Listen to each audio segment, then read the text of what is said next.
Ya nos presentamos en Defensa Civil, fue Catena con un grupo de gente, cuando nos dejó trabajar obviamente, no quería que carguemos algo que él creía que estábamos cargando, que no estábamos cargando, y bueno, nada, los videos que se vieron, y hoy también fue a Defensa, que me llegó un mensaje hace un ratito diciendo que fue a amenazar de que el video fue armado por la gente de ahí, y la verdad es que lo firmé yo por miedo, porque entré sola en un momento, entonces, nada más. ¿Tuviste miedo de esta situación? Sí, claro. Sí, la verdad que sí.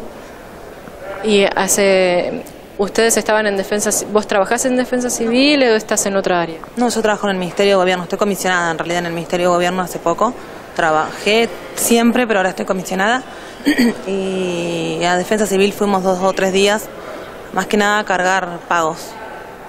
¿Y esto tiene que ver por la situación que se está viviendo en Casa de Gobierno en cuanto al acceso? Sí, claro, no podemos ingresar. Esa ya es otra denuncia también que hicimos, porque en su momento cuando quisimos ingresar, Gómez nos prohibió el ingreso y era pasar por encima de él o por las vallas. O sea, esto de que te digan de que podés entrar igual, me parece que si toman imágenes, la gente no puede pasar normalmente por la Casa de Gobierno, no puede entrar a trabajar. ¿Y hace cuántos días que está en esta situación? Y desde el 7, creo, 8 de este mes. O sea, hace un montón. ¿Hay otras personas que están en tu situación? Sí, claro. Nosotros somos 8 de mi oficina, 8 en la otra oficina que también depende del Ministerio de Gobierno, y todos obviamente que queremos ir a trabajar. Sí, la verdad es que nadie está adherido al paro y lo que le explicamos, y es por eso que queremos entrar.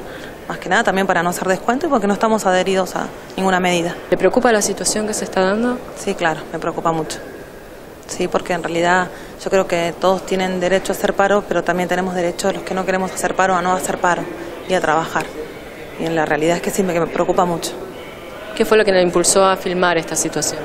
El miedo porque yo ingreso sola y yo ya lo vi actuar a Catena un montón de veces. La verdad, o sea, vi cuando ingresó a Gobierno y vi otros episodios más dentro de Gobierno, y la verdad es que sí que me dio miedo. La verdad es que no voy a mentir, me dio miedo. No me voy a hacer la valiente porque no soy, y sí, la verdad es que me dio miedo. ¿La denuncia está dirigida hacia un sector particular, a Catena, a Gómez? No, a Catena, esta es a Catena. Sí.